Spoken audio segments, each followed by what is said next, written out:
صلی اللہ رسول اعوذ باللہ من الشیطان الرجیم بسم اللہ الرحمن الرحیم.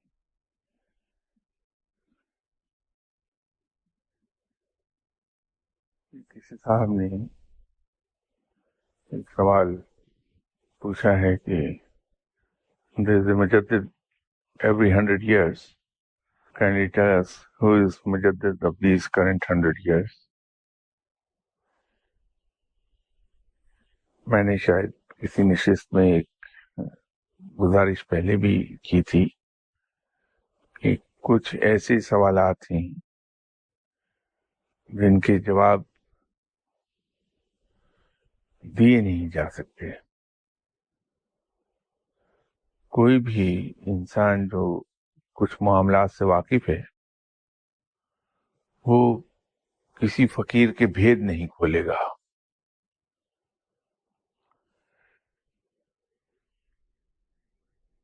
نہ تو کوئی فقیر یہ بتائے گا کہ اس کا مقام کیا ہے، کس عہدے پر فائز ہے اور کیا فرائض سر انجام دے رہا ہے. نہ کسی دوسرے فقیر کے بارے میں آپ کو بتائے گا کہ اس شخص کا کیا مقام ہے اور وہ کس عہدے پر فائز ہے اور کیا فرائض سر انجام دیتا ہے. ان چیزوں کی ممانعت ہے اس راہ میں. جب آپ کسی فقیر سے کسی کے بارے میں ذکر کریں گے اور اس سے پوچھیں گے تو آپ سے ایک ہی جواب دے گا کہ صاحب وہ کس مقام پر فائز ہیں تو مجھے نہیں معلوم، لیکن میں اتنا جانتا ہوں کہ وہ مجھ سے بڑے ہیں. یہ میں ہی ہوں جو سب سے کمتر مقام پر ہے. اس کی ایک مثال میں آپ سے یہ عرض کر دوں کہ کسی بادشاہ کو یہ بتایا گیا کہ اس کے دارالحکومت میں بہت سے فقیر ہیں اور اپنے وقت کا کتب بھی وہیں اس کے دارالحکومت ہی میں رہتا ہے.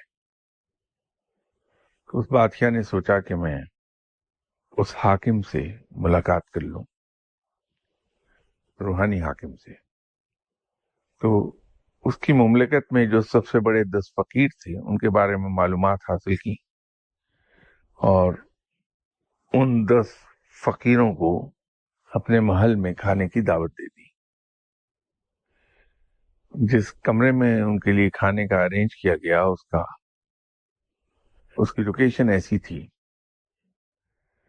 کہ کھانا کھانے کے بعد بادشاہ ہاتھ ملاتا تھا تو وہ ایک کمرے سے جا کے باہر نکل جاتے تھے، پھر پلٹ کے نہیں آ سکتے تھے. تو یہ انتظام اس نے اس لیے کیا تھا کہ ایک دوسرے سے مشورہ کر کے وہ غلط جواب نہ دینے پائیں. تو جب فقیر لوگ کھانا کھا چکے رخصت ہو رہے تھے تو پہلے فقیر کو رخصت کرتے وقت بادشاہ نے اس سے کہا کہ سنا ہے کہ آپ اپنے وقت کے حاکم ہیں، تو مجھے آپ سے مل کے بڑی خوشی ہوئی. تو انہوں نے کہا کہ بھائی تم پاگل ہوئے ہو، میں کہاں کا حاکم کہاں کا فقیر. حاکم تو اس وقت ہوں اگر میں کوئی فقیر بھی ہوں، تو میں نے تو ایک ڈھونگ رچایا ہے، بس بیٹھا ہوں میں. البتہ یہ جو میرے بعد آ رہا ہے رخصت ہونے وہ حاکم ہے اپنے وقت کا، اس کو پکڑ لو. تو بادشاہ نے کہا کہ اچھا بڑی مہربانی، یہ انفارمیشن آپ نے دی، آپ تو جائیے. تو وہ صاحب چل دیے. دوسرے صاحب آئے تو اس سے بھی بادشاہ نے کہا کہ آپ سے مل کر بڑی خوشی ہوئی، سنا ہے آپ روحانی حاکم ہیں اپنے وقت کے. انہوں نے کہا یہ تم سے کس نے کہا؟ کہ کسی نے تمہیں غلط انفارمیشن دی ہے، میرا روحانیت سے کیا واسطہ. تو اگر تم کسی کو نہ بتاؤ تو میں تمہیں ایک راز بتا سکتا ہوں کہ جو میرے بعد آ رہا ہے یہ حاکم ہے، اس کو پکڑ لو. تو بادشاہ نے اس کو بھی روانہ کر دیا. یوں کرتے کرتے وہ 10ویں آدمی پہ پہنچا. تو 10ویں سے کہا تو اس نے کہا کہ وہ سب وہ تمہیں بیوقوف بنا گئے، جو سب سے پہلے گیا وہی تو حاکم تھا، تو میں تو ایسے ہی ہوں، مجھے جانے دو. تو یوں اس کے ہاتھ سے سب نکل گئے. کہنے کا مقصد یہ ہے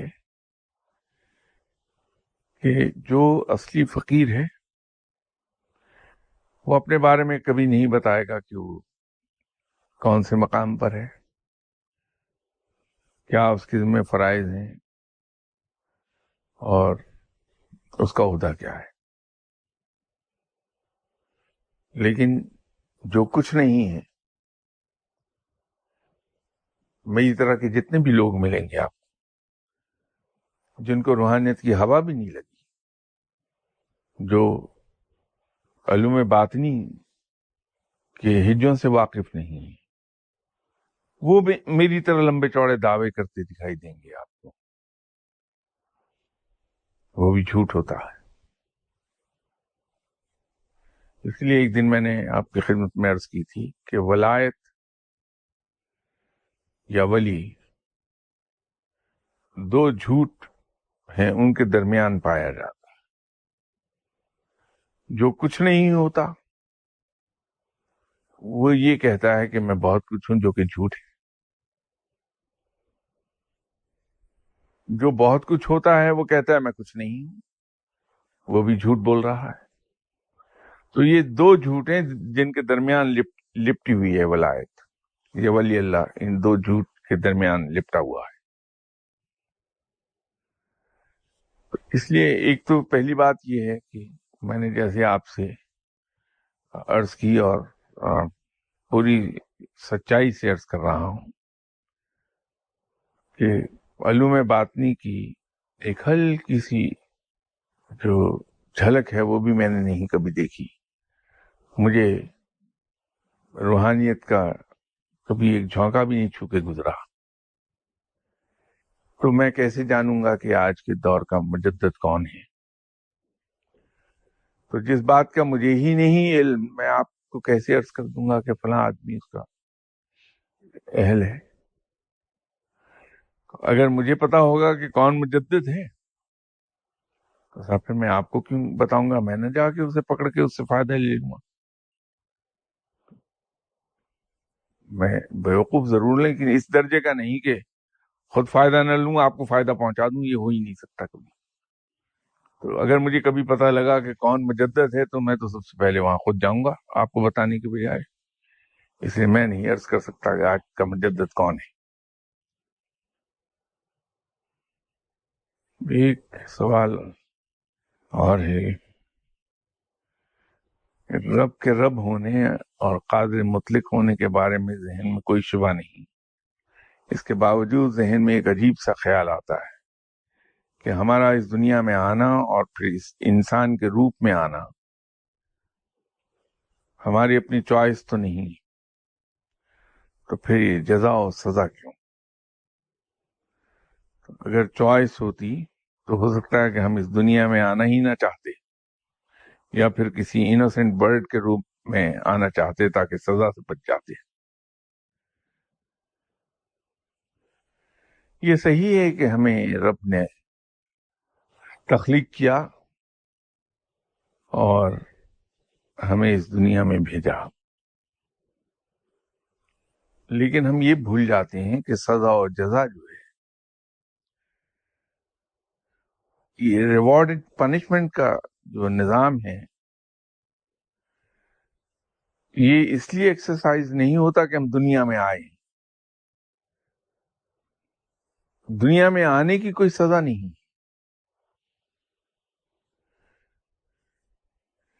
بلکہ سزا اور جزا کا نظام تو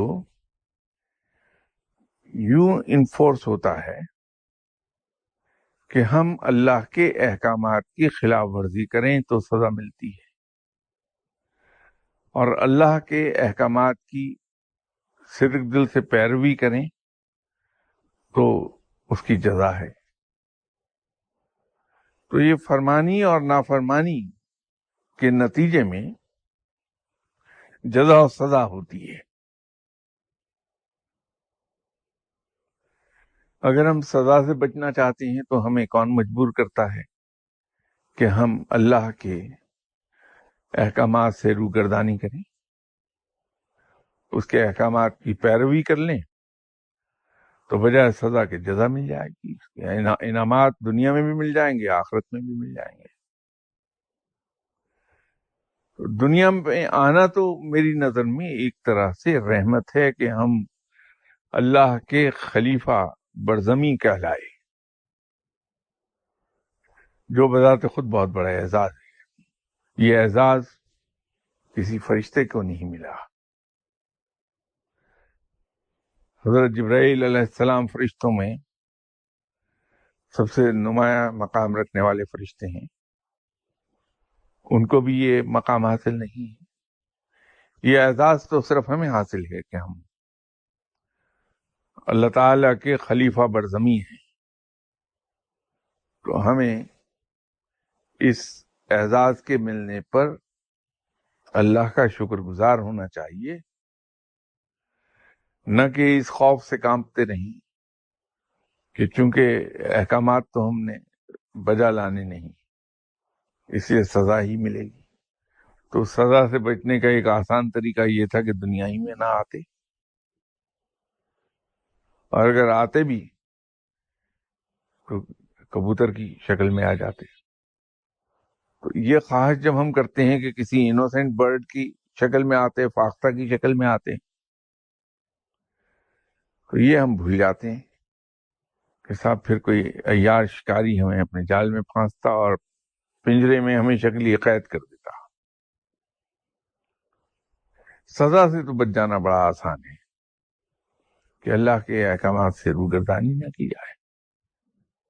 اور پھر رب تعالیٰ نے تو ایک اتنی بڑی ہمیں چھوٹ دے دی کہ وہ کوتاہیاں اور وہ گناہ جو ہم سے لا علمی میں ہو جائیں،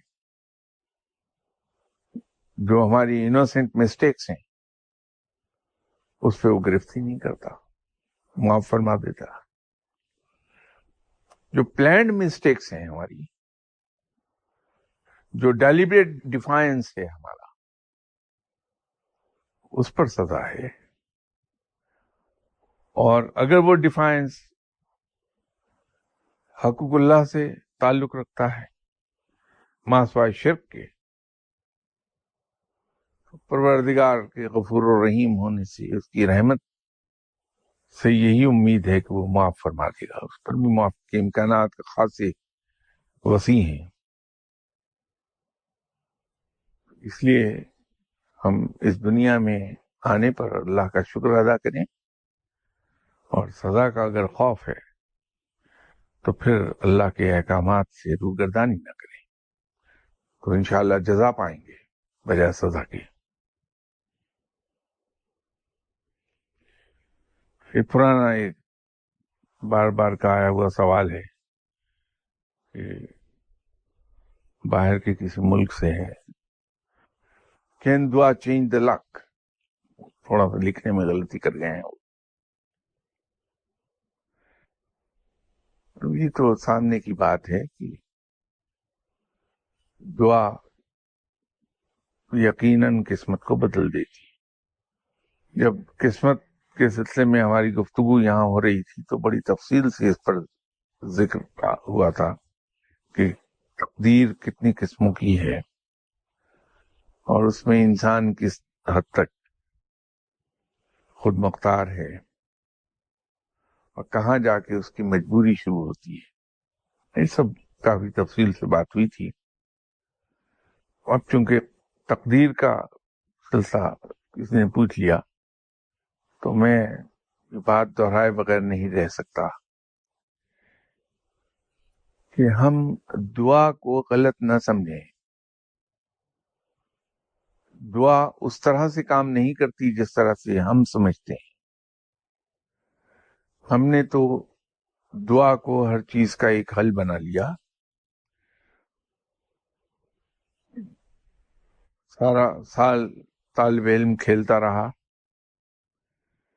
اسکول اٹینڈ نہیں کیا، پڑھا نہیں، تو گئے اور دعا کے لیے کہہ دیا کہ صاحب دعا کر دیجئے میں پاس ہو جاؤں۔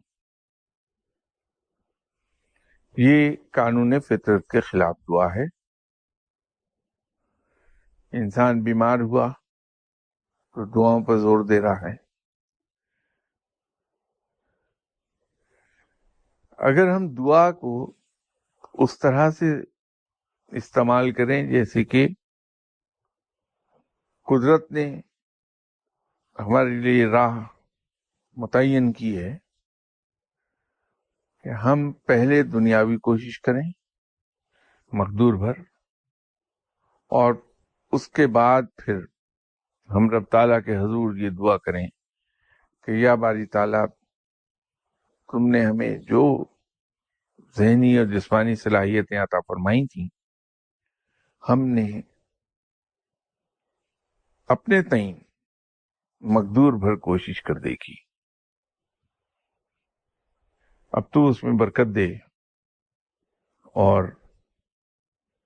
ہمیں کامیابی عطا فرما دے اگر یہ ہمارے مفاد میں ہے تو، اور اس کے بعد ہم مطمئن ہو جائیں کہ ہم نے ایک ایسے قادر مطلق رب کے حوالے اپنے معاملات کر دیے ہیں جو بڑا رحیم و کریم اور غفور و رحیم ہے۔ اس کی طرف سے آنے والا ہماری محنت کا پھل اور اس کا نتیجہ یقیناً ہمارے لیے بہترین ہوگا، اور جو بھی نتیجہ ملے اس کو ہم ہنسی خوشی تسلیم کر لیں۔ یہ در حقیقت مومن کا راستہ ہے، اور یہی کامیابی کی طرف ہمیں لے جاتا ہے۔ یہ سوچنا کہ ہر کام وظائف سے ہو جائے گا، ہر کام دعاؤں سے ہو جائے گا، یہ بے عملی کی راہ ہے۔ یہ ہمیں ہاتھ پہ ہاتھ دھر کے بیٹھنے کا سبق سکھا دے گی، اور یاد رکھیے کہ کاہلی، سستی اور بے عملی رب تعالیٰ کو قطعی طور پر ناپسند ہے۔ رب ان لوگوں کو پسند کرتا ہے جو مجاہدوں کی طرح عمل کے لیے ہر وقت کمر کس کے تیار رہتے ہیں، اور جو جان توڑ محنت کرتے ہیں۔ پہلے محنت اور کوشش، اس کے بعد دعا، کامیابی انشاءاللہ ضرور ملے گی۔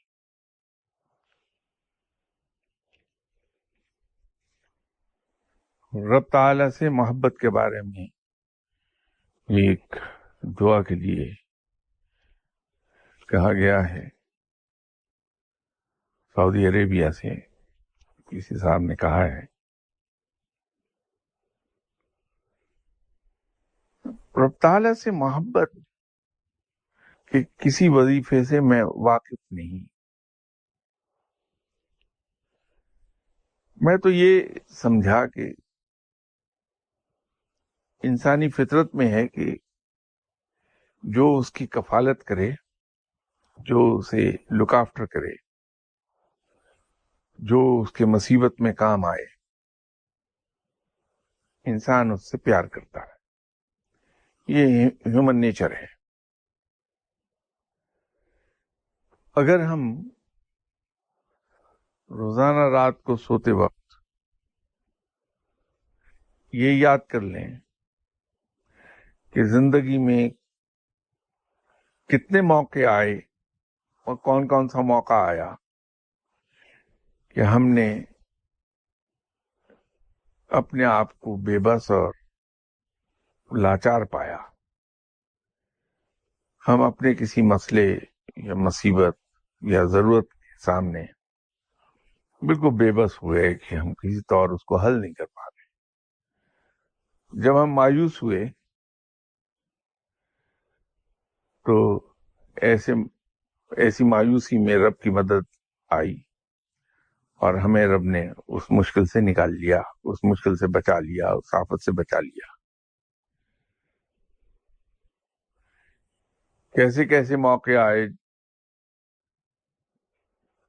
جب اللہ نے ہمیں وہاں سے رزق عطا فرمایا، مالی مدد عطا فرمائی، کہ جن ذرائع کے بارے میں ہمیں کبھی وہم گمان بھی نہیں ہوا تھا۔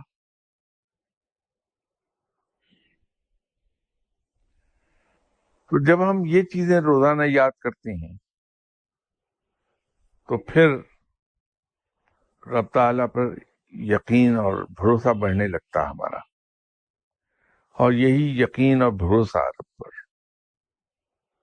بڑھتے بڑھتے اس سے پیار اور محبت کی شکل اختیار کر لیتا ہے۔ میں نے تو یہ میتھڈ بڑا ایفیکٹو پایا ہے کہ ہر وقت وہ مواقع یاد رکھے جائیں جب بڑی ان ایکسپیکٹڈ مدد آئی ہے رب تعالیٰ، اور صاف پتہ چلا کہ یہ میرے رب نے مجھے بچا لیا ہے یا میرے رب نے مدد بھیجی،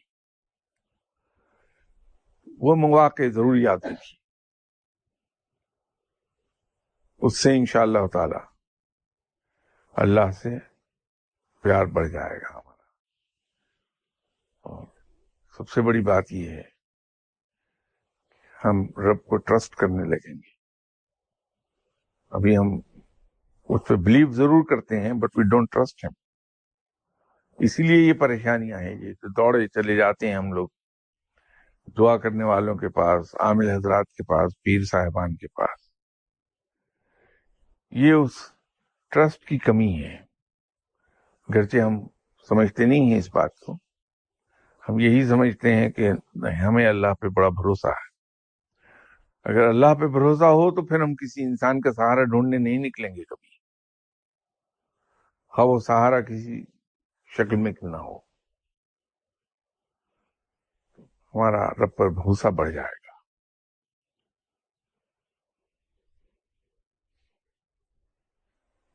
یہ ایک سوال ہے کہ مرر امیج تھیوری کیا ہے اور اس کا کوئی تعلق تصوف سے ہے یا نہیں۔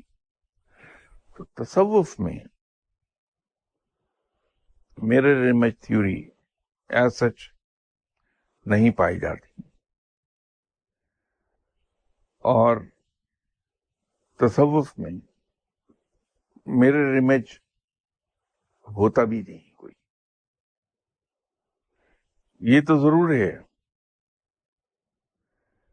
کہ تصوف میں شاگرد کے اندر مرشد کے طور طریقوں کی جھلکیاں ملتی ہیں،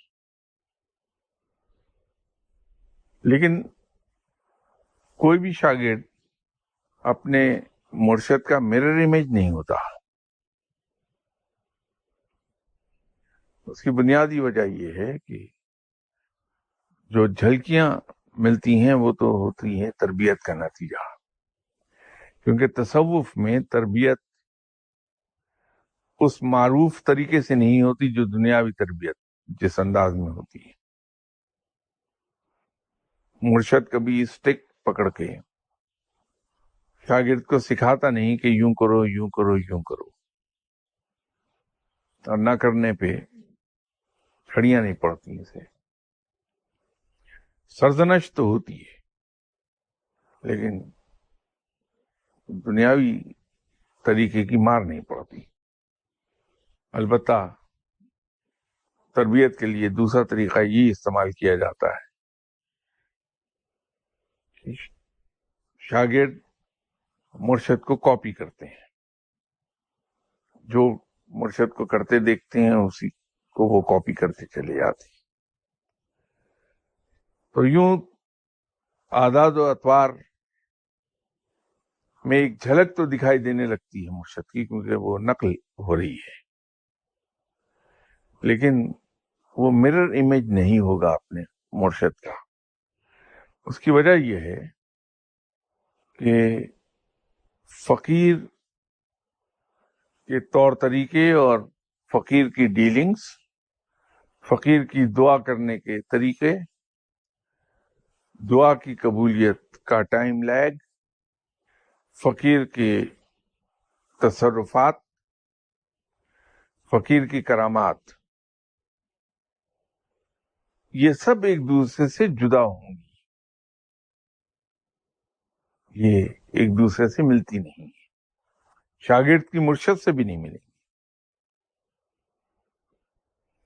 اس کی وجہ یہ ہے کہ طور طریقے،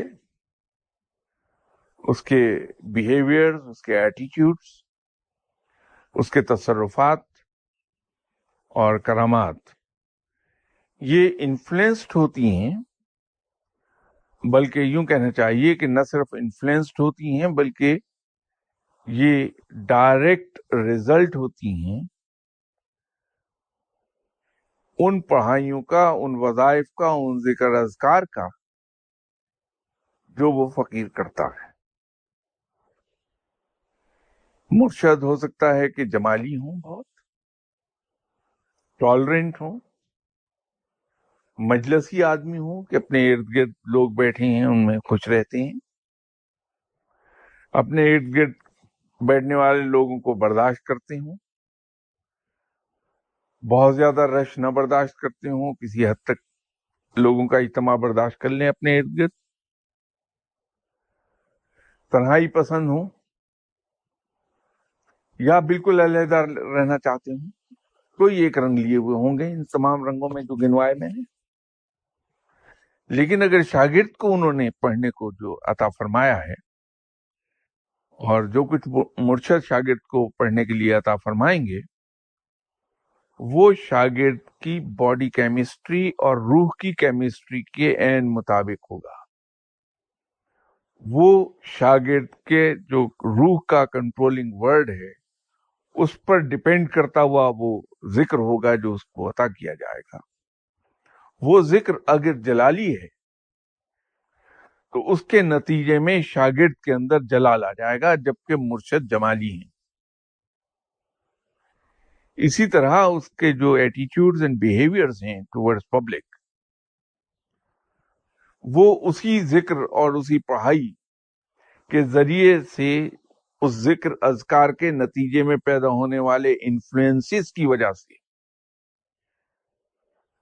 تنہائی پسند بھی ہو سکتا ہے شاگرد، مجلسی بھی ہو سکتا ہے، خلق خدا کو اپنے ارد گرد برداشت بھی کرنے والا ہو سکتا ہے، یا بالکل ہی جلالی ہو سکتا ہے کہ کسی کو قریبی نہ آنے دے،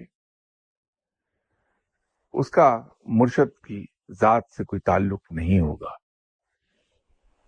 تو یوں تصوف کے اندر مرر امیج نہیں ہوتا کوئی کسی دوسرے کا۔ اسی طرح کرامات بالکل مختلف ہوتی ہیں ایک فقیر کی دوسرے فقیر سے،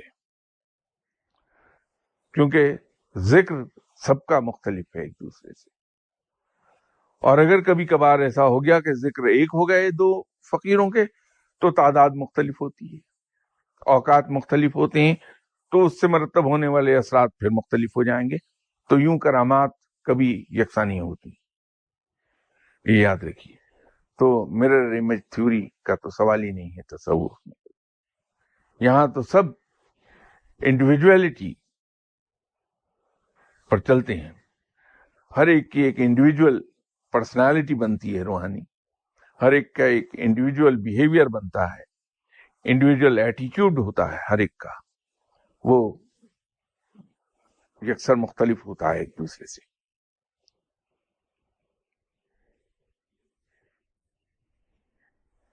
دوسرا سوال بھی خالصتاً روحانی ہے کہ بعض اوقات کوئی منظر یا مقام دیکھ کر ہمیں یہ کیوں لگتا ہے کہ یہ ہم پہلے بھی دیکھ چکے ہیں اور یہ واقعہ پہلے بھی ہو چکا ہے۔ روحانیت میں ہم ایک بات کہتے ہیں جس کو شاید سائنس آج تک تو ابھی تک تسلیم نہیں کیے ہوئے، لیکن کل کر لے گی۔ ہر انسان کی روح سیر کرتی ہے، روحانی سیر ہوتی ہے ہر شخص کو، البتہ ڈگری ویری کرتی ہے مین ٹو مین، وہ نیکی کے کس درجے پر ہے، اس نیکی کے نتیجے میں اس کی روح کی لطافت کی ڈگری کیا ہے۔ جتنی لطیف روح ہوگی، یا یوں کہیے کہ جتنی زیادہ نیکی ہوگی کسی شخص کے اندر، پاکیزگی اور نیکی جتنی زیادہ ہوگی روح اتنی ہی لطیف ہوگی، اور جتنی لطیف روح ہوگی اس کی پرواز اتنی ہی بلند ہوگی۔ تو ہر روح اپنی اپنی ہمت و استطاعت کے مطابق سیر کرتی ہے، روحانی سیر ہوتی ہے۔ اس روح نے اس سیر کے دوران اگر کوئی مقامات دیکھ لیے، آئندہ ہونے والا کوئی واقعہ دیکھا ہے، وہ ہمیں یاد تو ہوگا نہیں، ہمارے شعور کا حصہ وہ نہیں بنے گا کبھی بھی، نہ وہ ہماری شارٹ ٹرم نہ لانگ ٹرم میموری کا حصہ کبھی بن پائے گا۔ تو جب ہم اس مقام کو کبھی وزٹ کریں گے زندگی میں فزیکلی، یا اس واقعہ کو جو ہماری روح نے اپنی سیر کے دوران وقوع پذیر ہوتے دیکھا، اس کو کبھی انکاؤنٹر کر لیں گے اپنی ریئل لائف میں، تو ہمیں ایک ہلکا سا احساس ہوگا کہ یہ جگہ ہم پہلے بھی کبھی دیکھ چکے، یا یہ واقعہ پہلے بھی کبھی اس طرح ہوتے ہم نے دیکھا ہے، کیونکہ روح بہرحال ہماری ہے، اس کا تعلق ہمارے جسم سے ہے، تو ایک ہلکا سا احساس اس تعلق کی وجہ سے قائم ہے۔ تو یوں ہم سمجھتے ہیں کہ اس جگہ کبھی ہم پہلے بھی آئے تھے، یا یہ واقعہ اس طرح ہوتے ہوئے کبھی ہم نے پہلے بھی دیکھا تھا، لیکن یاد نہیں آئے گا کبھی کہ کیسے، کیونکہ وہ ہمارے شعور کا حصہ نہیں، نہ ہماری شارٹ ٹرم اور لانگ ٹرم میموری کا وہ حصہ ہے۔ تو اس وجہ سے یہ احساس ہوتا ہے، یہ روحانی سیر کے نتیجے کی۔ انہی صاحب نے ایک تیسرا سوال بھی دیا ہے کہ ممتاز مفتی الکھ نگری میں لکھتے ہیں کہ کچھ اولیاء سیکریٹریٹ سے اور کچھ فیلڈ سے متعلق ہوتے ہیں، اور میرے خیال میں قدرت اللہ شہاب کا تعلق فیلڈ سے تھا، اس پر کچھ روشنی ڈالیں پلیز۔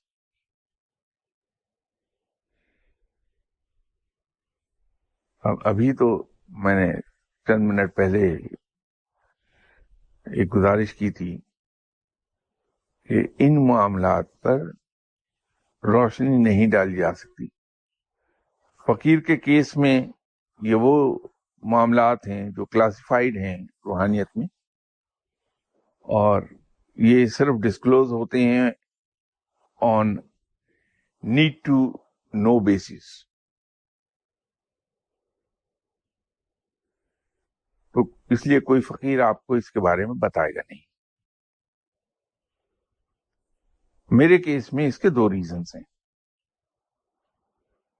بنیادی طور پر تو یہ ہے کہ جیسے میں نے عرض کیا کہ روحانی علوم مجھے چھو کر بھی نہیں کبھی گزرے۔ ایک آدمی جس نے ساری عمر ہسٹری اور جیوگرافی پڑھا ہے، آپ اس سے کہیں کہ وہ کامنٹ کر دے Newton's third law of motion کو، تو وہ غریب کیا آپ کو بتا سکے گا؟ یا ہسٹری اور جیوگرافی پڑھنے والے آدمی کو یہ کہیں کہ فلاں نیورو سرجن ہے، اس کے بارے میں وہ آپ کو یہ بتا دے کہ وہ نیورو سرجن برین کے کس حصے کا اچھا سرجن ہے، تو وہ کیا آپ کو بتائے گا؟ اگر میں کسی لائق ہوتا، میں اتنا ہی قابل ہوتا کہ میں روحانیت میں لوگوں کے مقامات کو دیکھ سکتا ہوتا، تو میں یوں بیٹھا آپ کی سما خراشی کرتا۔ میں تو سبز چوگا پہن کے سبز امامہ باندھ کے کسی جگہ بیٹھا ہوا ہوتا، اور لوگ میرے سامنے ہاتھ باندھ کے بیٹھے ہوتے، میرا نفس بھی خوب پھلتا پھولتا، خوب خوش ہوتا کہ میں سب میں بلند و بالا ہوں۔ تو میں اس کا کیا جواب دوں گا بھائی؟ تو نہ میں جواب دے پاؤں گا، نہ کوئی فقیر آپ کا جواب دے پائے گا۔ تو بہتر یہ ہے کہ اس تجسس سے ہی جان چھڑا دیجیے۔ آپ یہ نہ جانیے، صرف فقیر لوگوں سے نکلنے والی وائبریشنز کی رینج میں آ جائیے۔ ان کا جو میگنیٹک فیلڈ ہے،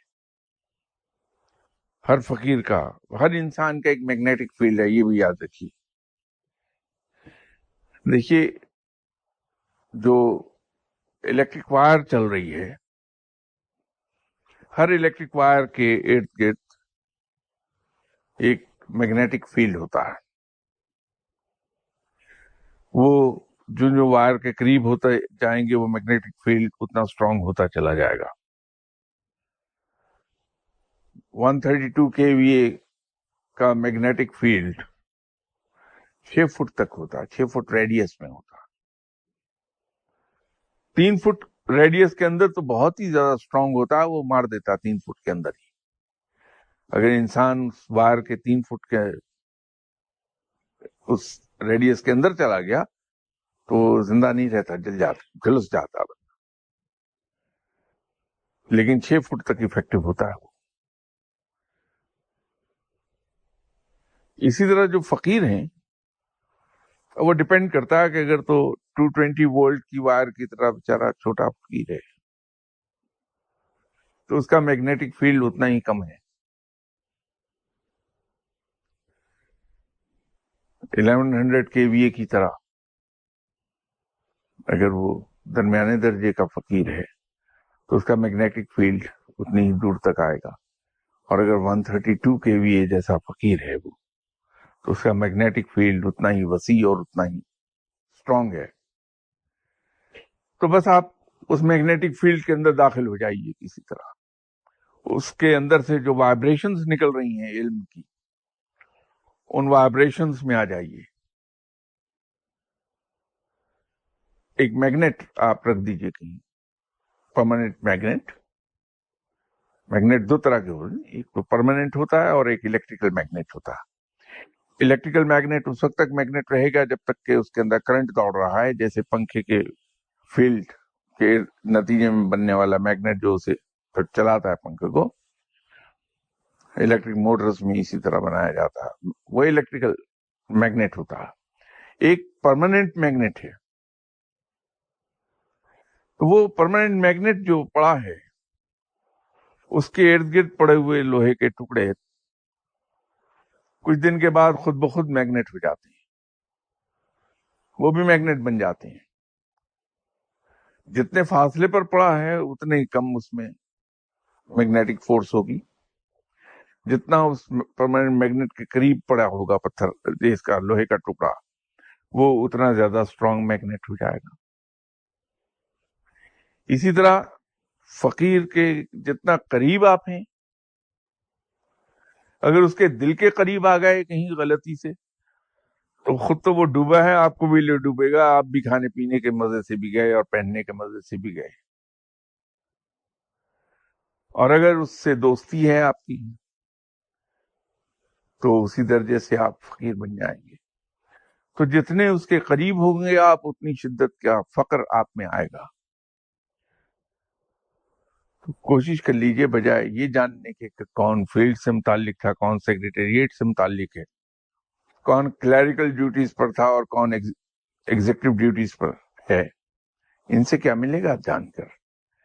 آپ اس فیلڈ کے اندر داخل ہوئیے، اس کی وائبریشنز کو ریسیو کر لیجئے، اس سے فائدہ ہوگا، آپ خود فقیر ہو جائیں گے. جب آپ خود فقیر ہوں گے تو مجھ جیسے انسان سے پوچھنے کی زحمت سے بچ جائیں گے، کیونکہ مجھ سے سوال پوچھنا بذات خود شرمندگی ہے. علم ہے ہی نہیں تو میں کیا جواب دوں گا آپ کو، سوائے اس کے کہ گمراہ کر دوں گا آپ کو اپنی کم علمی کے ذریعے سے. تو اس زحمت سے بچ جائیں گے کہ سوال پوچھیں آپ کسی سے، از خود آپ کو سوالوں کے جواب ملنے لگیں گے، علم حاصل ہو جائے گا. تو آپ اس میگنیٹک فیلڈ کے اندر داخل ہوئیے، ان وائبریشنز کو ڈھونڈیے اور ان وائبریشنز کو ریسیو کیجیے، مسئلے حل ہو جائیں گے آپ کے.